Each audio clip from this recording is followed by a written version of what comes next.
canine just broke off there. Yep, one missing on top. The bottom was worn out a nice bit. Yep. Big old dog. Boy, he's got to be well over 50 pounds. Hey guys, I want to show you how this day unfolded. Right from the start up until I got this coyote. So here's the full overall view of what I've done. But I'll zoom in here. This highway comes in from where I live. And I pulled up on this road here, parked my truck, took my scooter out, drove along by the highway, then went across country, and I knew where I was going. I know this area pretty good. And I went across this pond. Everything is frozen, of course. And parked my scooter here, because up here to my left, you'll see shortly, I have a camera by a dead moose. So this green is it's a skidoo track. So I parked here, and the blue, of course, is I put on my snowshoes and start walking. And all these colors you'll understand after I get done here. So anyway, I walked all the ways up in the dark, not seeing these tracks here. It was too dark in the morning. So I walked on along. I just zoom in tighter so you can see it. And when I got to this pond, my plan was, because the wind was, as you see on my arrow, blowing this way. So I sat over here and put my collar up on the point. So I figured the coyotes would come in and circle and try to smell the collar, and I would have a wide open shot at them. So, and they'd never smell me if they're over in this area, which I expected. So anyway, I went to my set, done my set, never had no luck. I stayed for just over an hour, no luck, didn't hear a thing.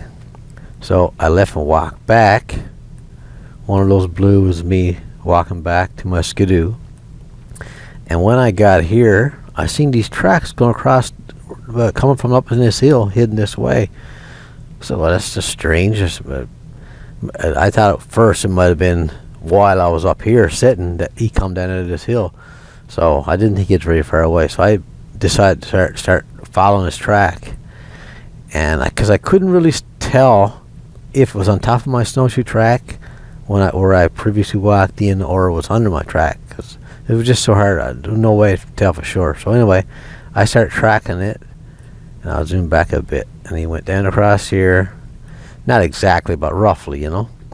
And I was expecting to swing downwind, but no, he kept going on along. And then all of a sudden, he took a sharp turn. As I was coming down here now, this is all rough area, like hills, like not high hills, just rolling hills. And I was looking with binoculars all this area, thought I might see him, but there was no coyote to be seen. So anyway, I began to follow him. I see he's going back up to my bait. So I start following it still. And sure enough, it went right to my bait. Okay, here's some of the footage that I've got days before that was at my bait. And several looked to me like several different coyotes. So I got several clips here I want to show you. It's pretty interesting and pretty good quality. Nice to see, for sure. You'll see here in a second that there's actually two there, but not very often do I get the two of them, especially in the daylight. Two of them come to the bait at one time. The other one stands after you see them come through the trees right on the back, while one is feeding. I don't know if that's the plan, that one stays on watch or what it's all about, but during the day I've got no video clip of two of them at the same time.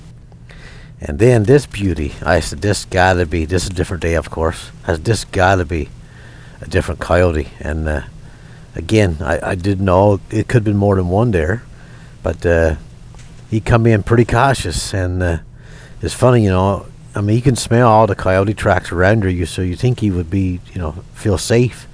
But no, he was wicked cautious, and I could see that this was a different coyote, and he looked a lot bigger, that's for sure. I actually overlaid two videos to show you the size difference here. I'll get that and add that as well. Okay, here you can clearly see that one on the back is much bigger than one in front. Like I said, this is two different videos. They were never there together, but I done it with my editing program. I overlaid both videos just to get two of the coyotes side by side so I can get a good look at them. when I seen this, I said, well, there's at least three there, 3 different coyotes, which is perfect.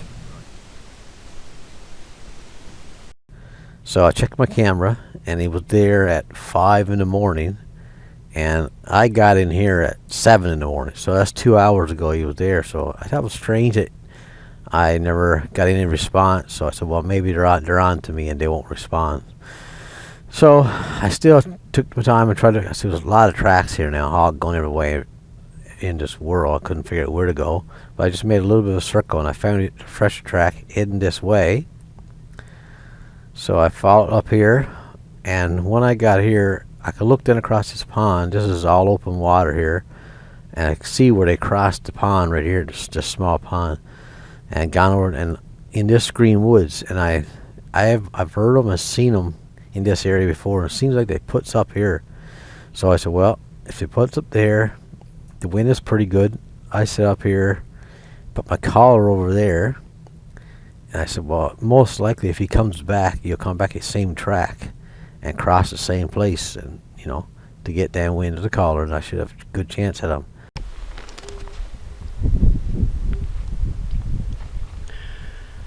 I made it since daylight. And never got no response. I'm not far from one of my baits. And I went and checked the bait after that, and there's fresh tracks there. They were there at 5 o'clock this morning. It was just an hour. I was here 7, I guess. Yeah, 7. So I took their track, and now they're gone up here to a spot of woods. So I'm gonna take my chances to see if they're still there.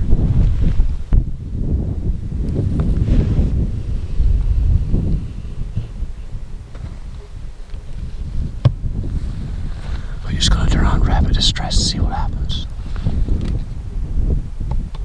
I stayed there for an hour and no luck. So I was just frustrated. Now I had to walk all the ways back to my skidoo. So the easiest way to walk back was to go down the pond. So I went down the pond, walked all the ways down the pond. And when I got right here, there was 2 tracks side by side heading that way. And I was confused because there were several tracks going all directions, so I couldn't say for sure what was going on. But these tracks didn't look real fresh. But I said, well, there's got to be 2 different coyotes because they're not fresh, and they're both going the same direction. So I said, well, I'll go back and get my skidoo first. So when I'm back, all the way back again, picked up my skidoo, got on skidoo then, and drove as green as my skidoo track. Drove all the ways up, passed along by my first set, took the skidoo, the coyote track, and this is a really rough country here, so I knew how to get in around it. So I went this way, on along. It's wide open burn over, and it's just young growth everywhere, and it's easy to get around. So I knew if I hit up to this pond, I was going to make a circle, and probably they're over in this. This is a valley run up here. You really can't tell, but the coyotes must have walked up on top of the ridge and traveled along. So when I went in across this pond, when I got right here, I was just about to my limit because I couldn't go down over here. It's too rough. And there was a tracks gone across this way. I said, well, okay, perfect. And this area here I know really well from moose hunting. So when I seen that they were going along by this big lake, I've set up coyote hunting here before on this pond. So I said, well, first of all, I'll find out if they're in this circle. This don't look like a big area, but this is a big area right here. So I went in here, and this is a road. You can see the remains of the road here. So I hit that trail. It's only a trail now. Opened that they were going to still be here. When I got across here, there was a track again, really fresh now. I said, okay, well, they might be in this ridge. I knew about this area in here. So I went down here at this pond. This is all on snowmobile. What I got right here, I think it was right here further on, not on the bog, but that's the same thing, same idea. And when I got right here somewhere, there was a tracks gone across again. So this area here is a huge area with no access. Only if I went in across, I knew how to get in there pretty fast, and to take make a big circle up around on my skidoo. And I had a trail through the woods here. It looks like all forest, but I knew how to get out through there. And when I made the complete circle, I was open, it was going to be somewhere here, and I would set up on this pond, or I was going to come back and go in here and set up. So, but when I got here, here was the tracks gone across my track, still going on. This is like, oh, almost 6 kilometers now from where I first seen their track back here. It's amazing how far they travel. So anyway, I'll zoom in here so you can get a better idea. When I got here, seen that the tracks has gone that way. All this area here is not really accessible. There's even I should say all this area. Zoom back more. So I said, well, for sure, there's somewhere here in this spot. So what I done, I went in across here. I've been through it before on Skidoo. There's a narrow, tight spot here to this lake. And I went up across the lake here, still no tracks. Went all the way up through on Skidoo. Went up across this pond. Well, my plan was, if there's no tracks in here, because I couldn't go in here any further. This is all heavy forest. I said, if I get as far as here and there's no tracks, they're back here somewhere, you know. So I parked. There was no tracks, so I parked my Skidoo. Then I walked back and made a set here. I set up here, put my collar out there. So I said, if they're over here somewhere, they should come out and circle down, wind of the collar, and I should get a good shot at them. So as I was calling, I wasn't there real long, and I put on the final one was female whimpers. And when I did it, back here somewhere, this direction, I could hear them. They were gone crazy. So I said, man, I'm going to race back, or snowshoe back, to this pond. And now, it was a gamble, because I didn't know for sure, because they didn't seem like real far away, but I was like, maybe they're too far away from them to come all the ways up to me. This is like 12 o'clock in the day. So I'm going to gamble on it and sneak back to this pond, which will make me a lot closer to the coyotes. So I took my collar and stuff and snowshoed all the ways back my track. And when I got here on the pond, I just made a straight line to this point, put my collar down, and I knew it wouldn't very far across here. It was like 115 yards probably, 110 yards. So I put my collar there, raced over to this little island, and I started calling. And I used the same salmon files, popped the first, a little bit of mixture of rabbit and silence, and then lastly it was the female whimpers. And this is like 475 yards away. I seen him when he was on the pond there. This was a rushed setup, but I felt it was good for me. But I couldn't get my camera set up so that I could use it properly. When I opened my viewfinder, I couldn't see the screen no good because it was too bright, and I couldn't see the coyote across the lake. Oh, so I just aimed my camera in the direction and started hitting the coyote whimpers, and kept watching with my gun. And sure enough, as soon as I started to hit the coyote whimper, female whimpers, I could see them walking up along by the shoreline.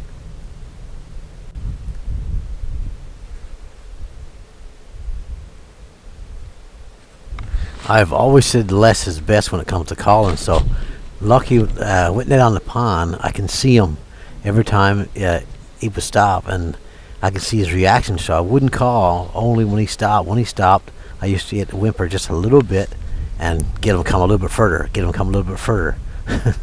So everything was going just as planned, and I was just pumped now.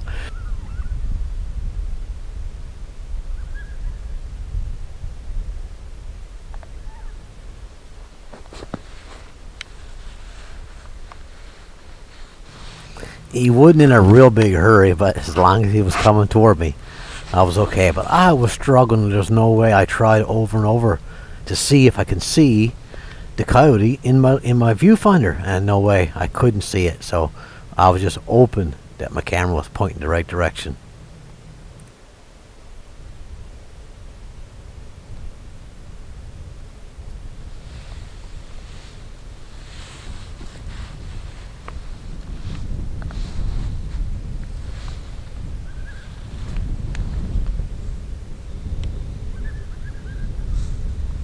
Yeah, I got lucky there. Honestly, I couldn't see that coyote in the camera, and I just turned her the right time. He just went out of frame, and I turned the camera where I thought he was standing, and it worked out good. Everything was going good until you watch. This is This is not fair, but it is what it is, I guess.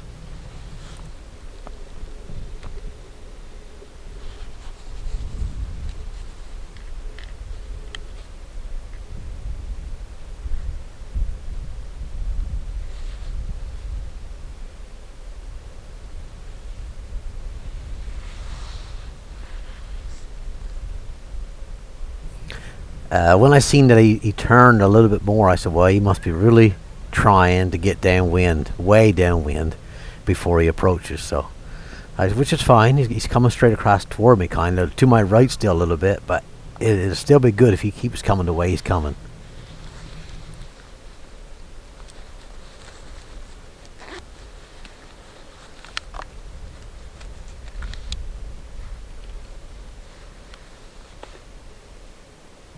And seeing he was so interested in the whimpers, I decided to keep using it. I said, well, this must be the male trying to come across the pond, I guess, looking for the second female, because I knew that there was two there somewhere. So he left one, I'm guessing a female, and come out, I guess, looking for the second female.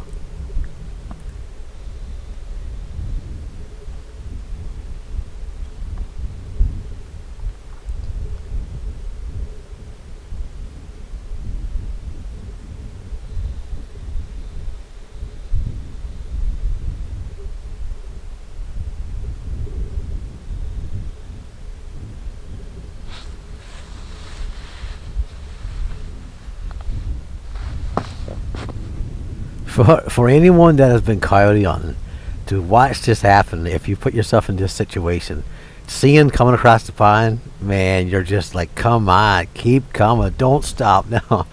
It's quite a rush, I gotta say.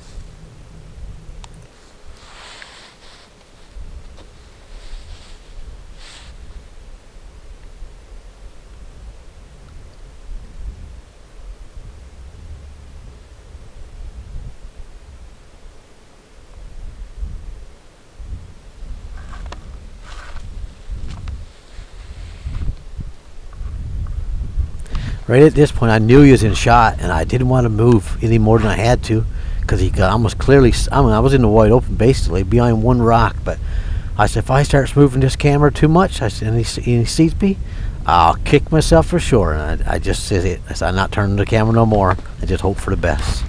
But look, he just walked into the frame. You hear me when I hold my breath here to shoot.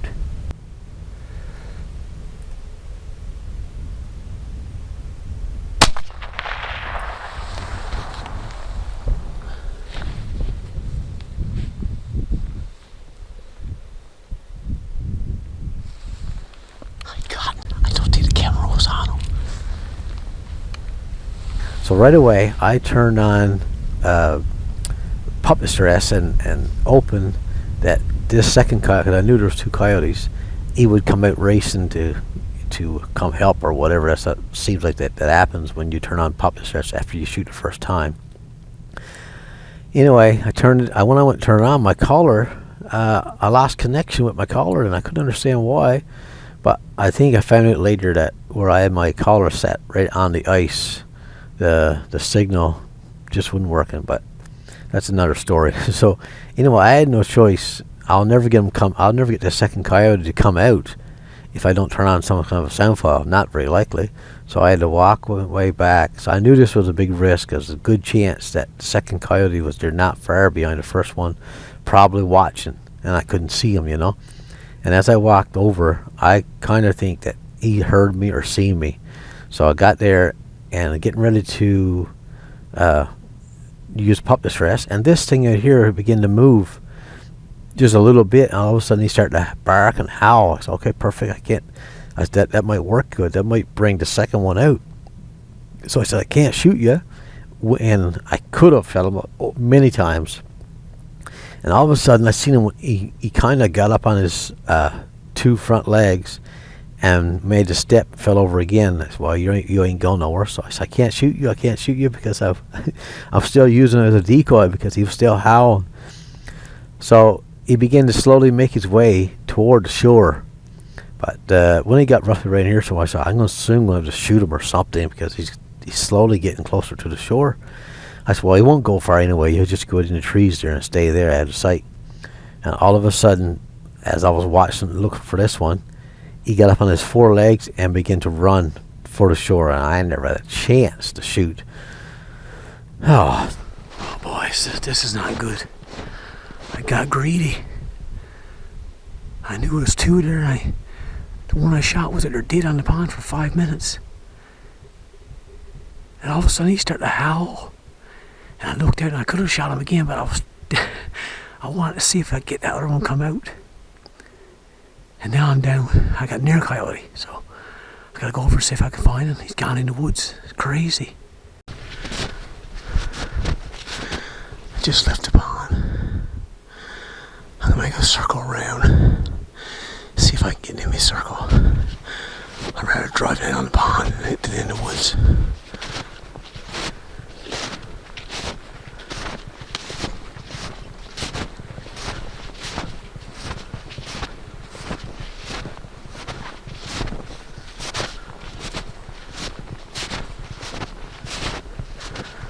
Man, he was stolen deers for at least 5 minutes. Not a move.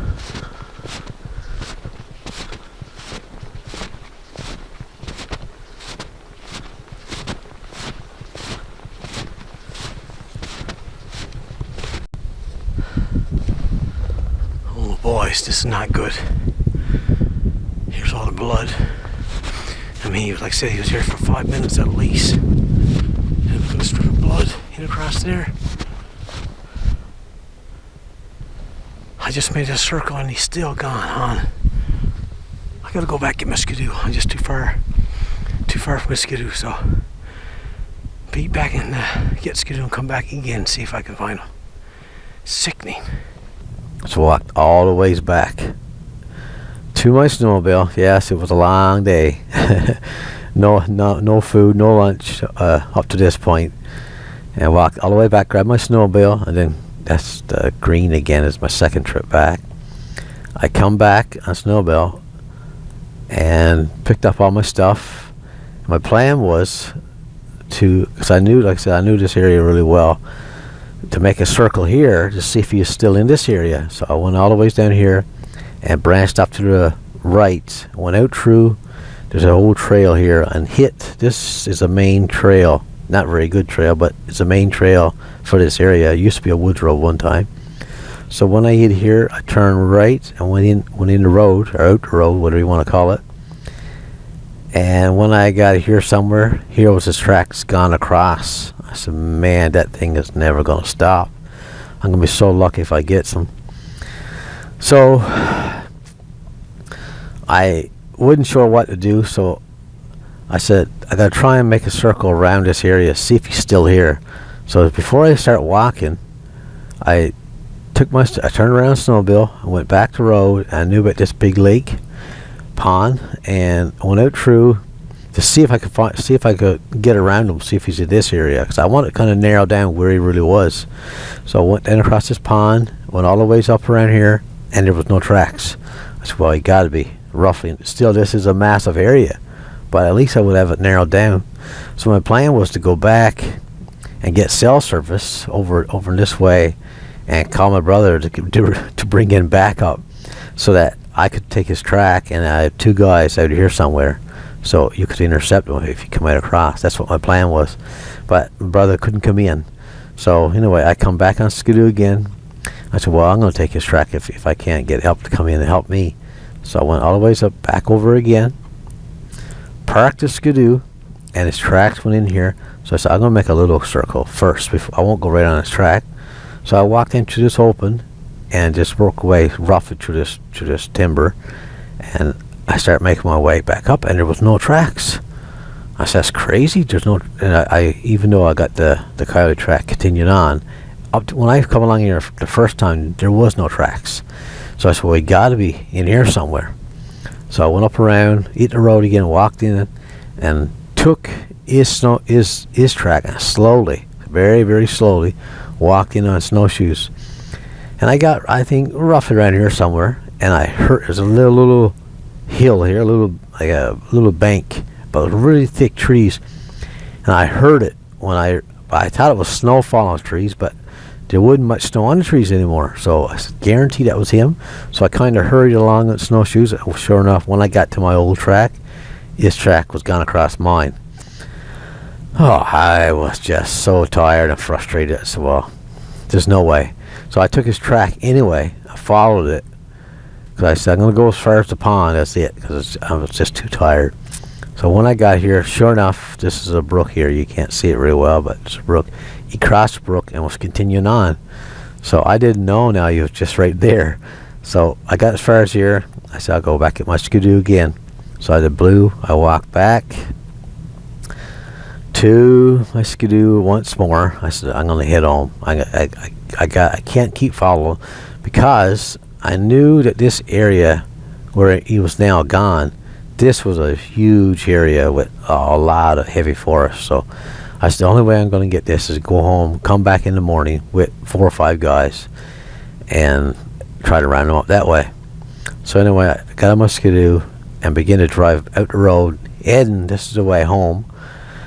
But when I got here, well, I got where? Up here. I knew about this boggy area, so I said, I'm going to go in across here and just to see if I can, one more circle, to see if I can find where he is. So, well, I went up through here slowly, and I knew there's a whole trail here. I started going all the way. There was no tracks. There was no tracks up to now. I started going out this whole trail, heading back to here. I was going to just complete my circle. I got all the ways back, and there was no track. I said, well, he must be here unless he come up and begin to circle this way, turn this way. And if he did that, it was just endless where he can go. I said, okay, that's it. I'm going to try one more time. So I went back here, parked my snowmobile here, and went into the woods. I knew I would intercept his track here eventually.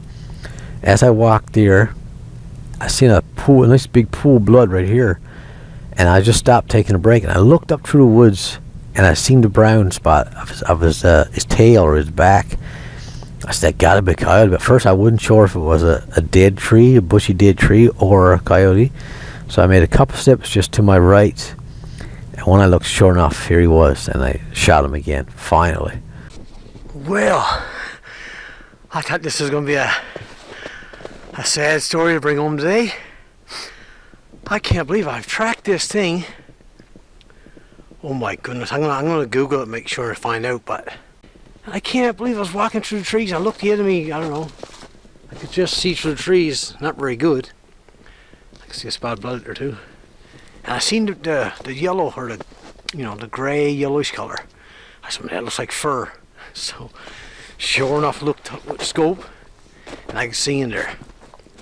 So I had to shoot him again. There he is. Wow, he looks like a good one. I'll try to get in the opener now and get a better look at him. Give me a second.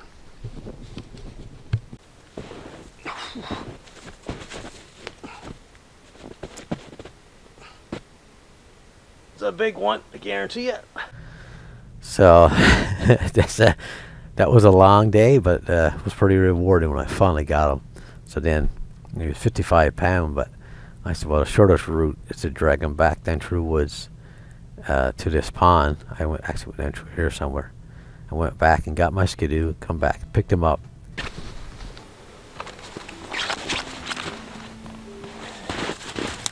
Okay, got a little better look at it now. I'm going to try and take a picture and give you an idea how heavy I think he is. Boy, he's got to be well over 50 pounds, close to 60 I'd say, at least. Look at his tail on now.